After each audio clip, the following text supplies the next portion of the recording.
What is a chemical reaction? ठीक है, chemical reaction हम कहते किसे हैं?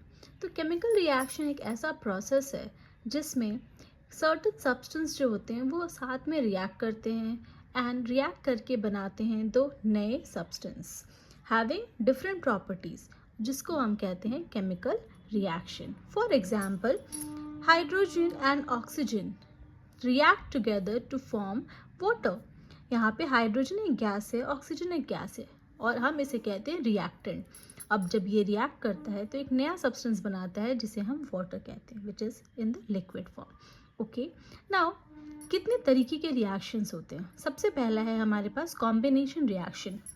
तो जैसे हम इसके नाम से समझ सकते हैं, कॉम्बिनेशन, कॉम्बिनेशन का मतलब है कंबाइन करना, जहाँ पे दो substance, a reaction in which two or more substances combine together to form a new substance. जैसे यहाँ पे A plus B will give me AB. Example, calcium oxide and water, they react to form calcium hydroxide and it also releases heat. Okay, calcium oxide is known as quicklime and calcium hydroxide is often used as a purpose for whitewashing. ठीक है, in whitewashing. Now another example we can take is magnesium plus oxygen gives magnesium oxide.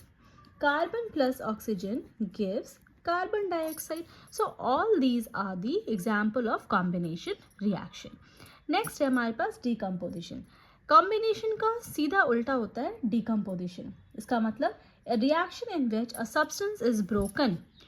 एक ऐसा reaction जिसके अंदर एक substance break करता है to form to और मोर देन टू प्रोडक्ट्स. अब ये डिकम्पोजिशन होते हैं डिफरेंट तरीके के. सबसे पहला है हमारे पास थर्मल डिकम्पोजिशन. थर्मल डिकम्पोजिशन का मतलब क्या होता है? Decomposition reaction which is caused by heating. ठीक है, for example, when calcium carbonate is heated it decomposes to give calcium oxide and carbon dioxide. Likewise, when potassium chlorate, when it is heated, it gives potassium chloride and oxygen. When ferrous sulfate, anhydrous ferrous sulfate is heated strongly, it gives iron oxide and sulfur dioxide gas and sulfur trioxide. Okay, so this decomposition, the decomposition जो आपके heating करने पे होती है उसे हम कहते हैं थर्मल डिकम्पोजिशन. नेक्स्ट आते हैं हमारे इलेक्ट्रोलाइटिक डिकम्पोजिशन पे. इलेक्ट्रोलाइटिक डिकम्पोजिशन क्या होता है? The decomposition which is caused by electricity. जब हम इलेक्ट्रिसिटी पास करते हैं, जैसे इलेक्ट्रोलिसिस ऑफ वाटर, जब हम वाटर